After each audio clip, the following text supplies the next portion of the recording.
Hi good morning welcome to my channel.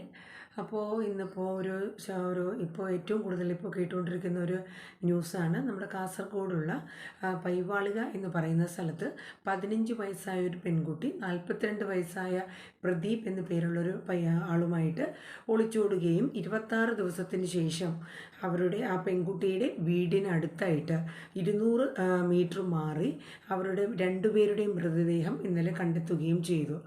അപ്പോൾ ഈ ഒരു വിഷയത്തിൽ നമുക്ക് ഒരുപാട് ദുരൂഹതകളാണ് മറിഞ്ഞിരിക്കുന്നത്. കാരണം ഒന്നാമതായി ഈ കുട്ടിയും ഈ പ്രദീപ് എന്ന് പറയുന്ന 42 വയസ്സുള്ള വ്യക്തിയുമായിട്ട് എന്ത് റിലേഷനാണ് ഉണ്ടായിരുന്നത്? ഈ കുട്ടി ഇവരെ മറ്റേതെങ്കിലും വ്യക്തികൾ ഇവരെ കൊലപ്പെടുത്തിയതാണോ? ഇതൊന്നും നമുക്ക് മനസ്സിലാവുന്നില്ല. വരും ദിവസങ്ങളിലാണ് നമുക്ക് ഇതിൻ്റെ ബാക്കി പോസ്റ്റ്മോർട്ടം റിപ്പോർട്ടുകളും മറ്റുമൊക്കെ അറിഞ്ഞാൽ മാത്രമേ ഇതിനെ സംബന്ധിക്കുന്ന ബാക്കി കാര്യങ്ങൾ നമുക്ക് അറിയാൻ പറ്റുള്ളൂ. അപ്പോൾ നമുക്കിതിൻ്റെ വിഷയത്തിലേക്ക് കടക്കാം. കാസർഗോഡ് പൈവാളിക എന്ന് പറയുന്ന സ്ഥലത്താണ് ഈ കുട്ടിയുടെ സ്ഥലം. അപ്പോൾ 10ാം ക്ലാസ്സിൽ എക്സാം എഴുതിക്കൊണ്ടിരിക്കുന്ന ഒരു കുട്ടിയാണ്. ഫെബ്രുവരി 12-ാം തീയതി, അതായത് ഇന്നിപ്പോൾ ഈ ഒരു വിഷയം നടന്നിട്ട് 26 ദിവസം കഴിഞ്ഞിരിക്കുന്നു. ഫെബ്രുവരി 12-ാം തീയതി വെളുപ്പിന് സ്വന്തം വീട്ടിൽ അനുജത്തിയോടൊപ്പം കിടന്നുറങ്ങിയൊരു കുട്ടിയാണ്. വീടിൻ്റെ ബാക്ക് ഡോർ വഴി ഇത് ഇറങ്ങിപ്പോയിക്കുകയാണ്. ഈ കുട്ടി പോകുമ്പോൾ ഒരു ഒളിച്ചോട്ടം എന്ന രീതിയിൽ നമുക്ക് പറയാൻ പറ്റില്ല. കാരണം അത് ഒരു ബാഗോ അല്ലെങ്കിൽ വസ്ത്രങ്ങളോ അല്ലെങ്കിൽ മറ്റൊന്നും തന്നെ കരുതിയിട്ടില്ല. ഇട്ടിരുന്ന വസ്ത്രവും ഒപ്പം ഒരു മൊബൈലും പിന്നെ വീട്ടിനകത്ത് ഉപയോഗിച്ചിരുന്ന ഒരു ചപ്പൽ, ഇത്ര മാത്രമാണ് ആ കുട്ടി കൊണ്ടുപോയിരിക്കുന്നത്. അപ്പോൾ ഈ ഫാമിലിയിലെ ഈ കുട്ടിയുടെ ഫാദറുമായിട്ട് ഒരുപാട് അവരുടെ ഫാമിലിയിൽ ഒരുപാട് ഒരു അടുപ്പമുള്ളൊരു വ്യക്തിയായിരുന്നു ഈ പ്രദീപ്. അപ്പോൾ ഈ കുട്ടിയെ കാണാണ്ട് വന്നപ്പോൾ ഇപ്പോൾ നമ്മുടെ ഫാമിലിയിൽ പെട്ടെന്നൊരു ഇഷ്യൂ വരുമ്പോൾ നമ്മളെ ഫാമിലിയിൽ ഏറ്റവും അടുപ്പമുള്ളൊരു ആളെയാണല്ലോ നമ്മൾ കോണ്ടാക്ട് ചെയ്യുക. അപ്പോൾ അതുപോലെ തന്നെ അവർ ഈ വ്യക്തിനെ കോണ്ടാക്ട് ചെയ്തപ്പോൾ അതേ ദിവസം തന്നെ ഈ പ്രദീപ് എന്ന് പറയുന്ന വ്യക്തിയും മിസ്സിംഗ് ആണ്. അപ്പോൾ ഈ രണ്ടുപേരും നമുക്ക് ഫെബ്രുവരി 12-ാം തീയതി മുതൽ മിസ്സിംഗ് ആണ്. അങ്ങനെ അവരപ്പോൾ തന്നെ പോലീസിൽ അറിയിക്കുകയും അതിനെ തുടർന്ന് ആൾക്കാർ അതിൻ്റെ നാട്ടുകാരും മറ്റുമൊക്കെ ചേർന്ന് അന്വേഷണങ്ങളും മറ്റും തുടങ്ങുകയും ഒക്കെ ചെയ്തു. അപ്പോൾ ഇതിൻ്റെ മൊബൈൽ ടവർ ലൊക്കേറ്റ് ചെയ്തു. പക്ഷേ ലൊക്കേറ്റ് ചെയ്തെങ്കിലും ഈ പരിസരം തന്നെയായിരുന്നു, ആ കുട്ടിയുടെ ഒരു വീടിന് ചുറ്റുപാടുമുള്ള പരിസരങ്ങൾ തന്നെയായിരുന്നു. പക്ഷേ എന്നിട്ടും ഈ കുട്ടിയെ അല്ലെങ്കിൽ ഈ വ്യക്തിയെ സംബന്ധിക്കുന്ന യാതൊരു വിവരങ്ങളും നമുക്ക് കണ്ടെത്താൻ കഴിഞ്ഞിട്ടില്ല. ഈ കഴിഞ്ഞ ദിവസം ഇവരെ ബോഡി കണ്ടെത്തി എന്ന് പറയുന്ന സ്ഥലം വീടിന്ന് 200, ഈ പെൺകുട്ടിയുടെ വീടിന്ന് ഏകദേശം 200 മീറ്റർ മാറിയുള്ള ഒരു സ്ഥലത്താണ്. പക്ഷേ ആ സ്ഥലത്തും ആണെങ്കിലും ഈ ബോഡിക്ക് ഏകദേശം 1.5 ആഴ്ചത്തെ ഒരു പഴക്കമുണ്ടെന്നാണ് പറയുന്നത്. നമുക്കിപ്പോൾ ചിന്തിച്ചാൽ തന്നെ നമുക്കറിയാൻ പറ്റും ഇവർക്ക് ഇത്രയും, കാരണം ഈ സ്ഥലമൊക്കെ നാട്ടുകാരും പോലീസും ഒക്കെ ഒന്ന് കവർ ചെയ്ത് പോയ സ്ഥലങ്ങളാണ്. അങ്ങനെ ഒരു കുറ്റിക്കാട് പോലെയുള്ളൊരു സ്ഥലമല്ല അത്. നമ്മളത് വീഡിയോയിൽ കണ്ടാൽ നമുക്കറിയാൻ പറ്റും. ഒരു ഓപ്പൺ ആയിട്ടുള്ള കുറച്ച് മരങ്ങളൊക്കെ ഉള്ള കുറച്ച് ഭാഗം ഒരു മല പോലെ ഇങ്ങനെ കാണപ്പെടുന്ന ഒരു ഏരിയയാണ്. അപ്പോൾ അവിടെ അങ്ങനെ നമുക്ക് ഇത്രയും ദിവസമൊന്നും ഇവർ ഭക്ഷണവും അല്ലെങ്കിൽ വെള്ളവും ഒന്നും ഇല്ലാണ്ട് അങ്ങനെ കഴിയാൻ പറ്റുമെന്നുള്ള കാര്യമൊക്കെ നമുക്കത് വിശ്വസനീയമായ ഒരു കാര്യം തന്നെയാണ്.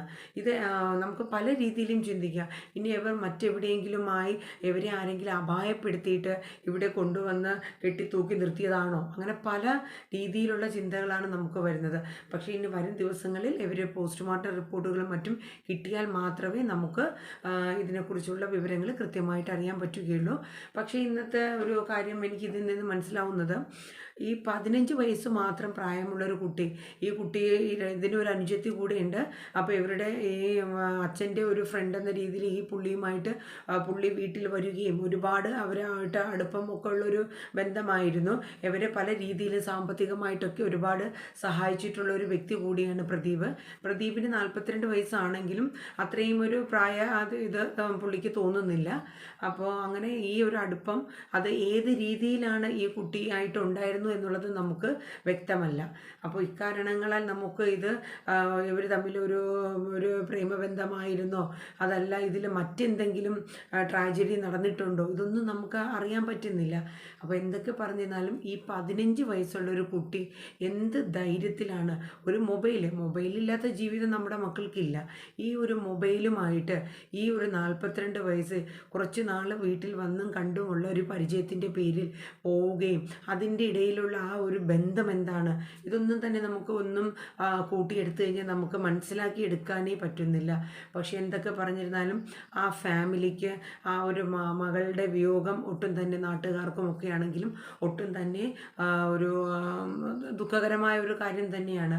പക്ഷേ ഇവിടെ പോലീസിൻ്റെ ഭാഗത്തു നിന്നുമുള്ളൊരു കാര്യം എടുത്തു പറയുകയാണെങ്കിൽ, ഈ ടവർ ലൊക്കേറ്റ് ചെയ്യാൻ കഴിഞ്ഞിട്ടുകൂടി ഇവർക്ക് എന്തുകൊണ്ടാണ് ഈ കുട്ടിയുടെ കാര്യത്തിലൊരു തീരുമാനം, അല്ലെങ്കിൽ അവർക്ക് ഇച്ചിക്കൂടെ നല്ല രീതിയിൽ ഫാസ്റ്റായിട്ട് കുറച്ചും കൂടെ കേസ് നല്ല രീതിയിൽ ഇവരൊന്ന് സ്റ്റാർട്ട് ചെയ്തിരുന്നു എങ്കിൽ ചിലപ്പോൾ ഈ ഒരു ആത്മഹത്യ അല്ലെങ്കിൽ ഈ ഒരു കൊലപാതകം നമുക്ക് ഒഴിവാക്കാൻ പറ്റുമായിരുന്നു എന്നൊരു ചോദ്യം കൂടെ ഇവിടെ വരുന്നുണ്ട്.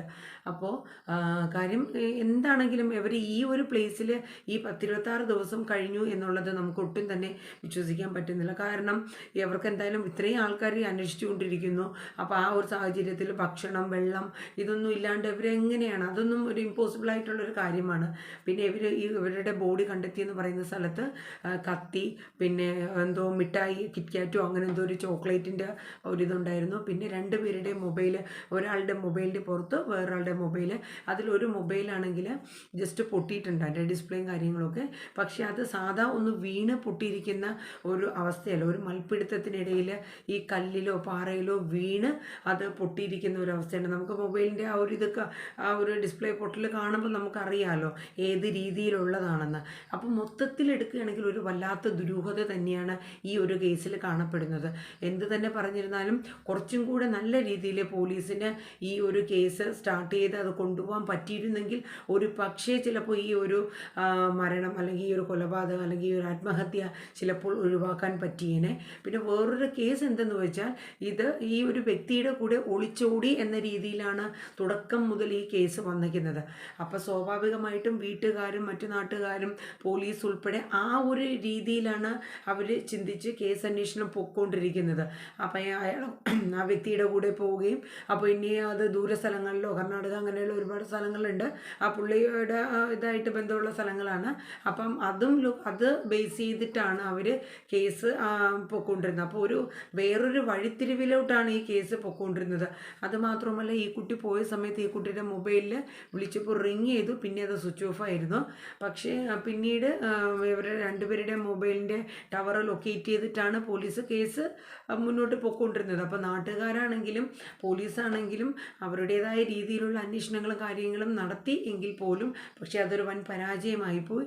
ഇപ്പോൾ ഏകദേശം 26 ദിവസം കഴിഞ്ഞ് അവരുടെ 2 പേരുടെയും ഒരു ബോഡി കണ്ടെത്തിയതിൽ നമുക്കത് വളരെ ഒരു ദുഃഖകരമായ ഒരു കാര്യമാണ്. അപ്പോൾ എന്തായാലും ഇനി വരും ദിവസങ്ങളിൽ നമുക്ക് ഈ കേസ് സംബന്ധമായിട്ടുള്ള ബാക്കി ഡീറ്റെയിൽസ് അറിഞ്ഞു കഴിഞ്ഞാൽ മാത്രമേ ഇത് ഏത് രീതിയിലുള്ള ഒരു ആത്മഹത്യയാണോ, അല്ലെങ്കിൽ ഇനി ഈ കുട്ടി എന്തെങ്കിലും ചെയ്യുന്ന സമയത്ത് ഇവർ തമ്മിലൊരു മൽപ്പിടുത്തം ഉണ്ടാവുകയും ആ കുട്ടി മരണപ്പെടുകയും അപ്പോൾ ഈ വ്യക്തി ആത്മഹത്യ പിന്നെ ഈ കുട്ടി മരണപ്പെട്ടല്ലോ, അപ്പോൾ ഈ കുട്ടിയും കെട്ടിത്തൂക്കി ഇനി പുള്ളിയും ആത്മഹത്യ ചെയ്തതാണോ, അതോ ഇനി ഇവരെ നാട്ടുകാരും മറ്റും പോലീസും ഒക്കെ തിരക്കുന്നു എന്ന് ഭയപ്പാട് കൊണ്ട് ഇവർ ആത്മഹത്യ ചെയ്തതാണോ എന്നൊന്നും നമുക്ക് വ്യക്തമാകുന്നില്ല.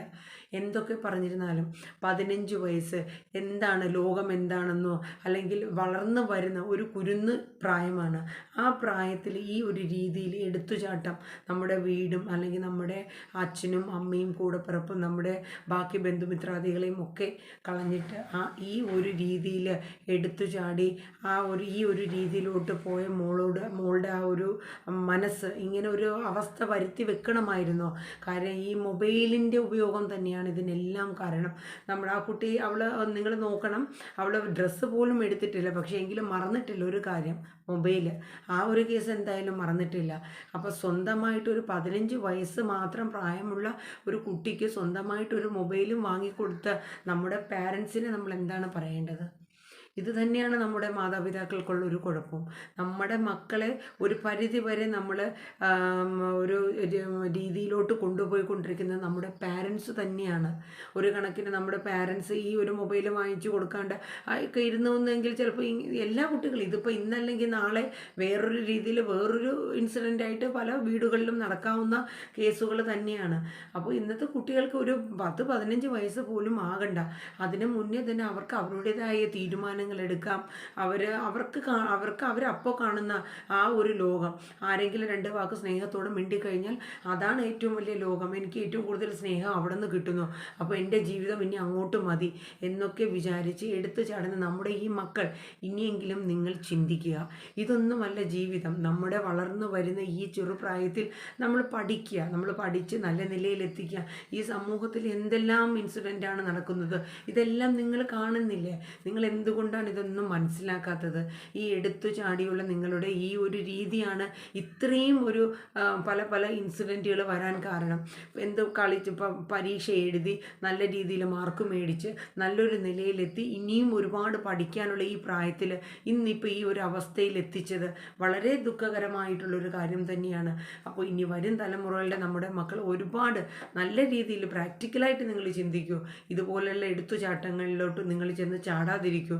നമ്മുടെ ഈ സമൂഹത്ത് നടക്കുന്ന ഓരോ ട്രാജഡികളും നിങ്ങൾ മനസ്സിലാക്കി നിങ്ങൾ ജീവിക്കാൻ ശ്രമിക്കൂ.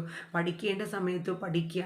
നമുക്ക് പഠിച്ച് ഒരു നല്ല രീതി അല്ലെങ്കിൽ നല്ല ജോലിയിലെത്തിക്കുക, നമ്മുടെ ഫാമിലിക്ക് ഒരു സപ്പോർട്ടാവുക. ആ ഒരു രീതിയിൽ നിങ്ങൾ ചിന്തിച്ച് മുന്നോട്ട് പോവുക. എനിക്കിത് മാത്രമേ പറയാനുള്ളൂ.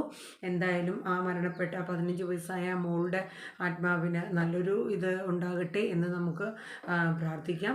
അതോടൊപ്പം തന്നെ ഇതിൻ്റെ പിന്നിൽ എന്താണ് എന്നുള്ളത് നമുക്കറിയില്ല.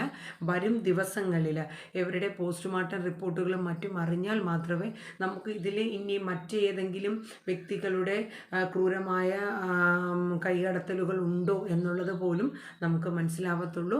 അപ്പോൾ ഇതുപോലെയുള്ള ഇൻസിഡൻസ് വരാതിരിക്കട്ടെ എന്ന് വീണ്ടും വീണ്ടും വീണ്ടും പറഞ്ഞുകൊണ്ട് ഞാൻ എൻ്റെ വാക്കുകൾ നിർത്തുകയാണ്. Thank you so much.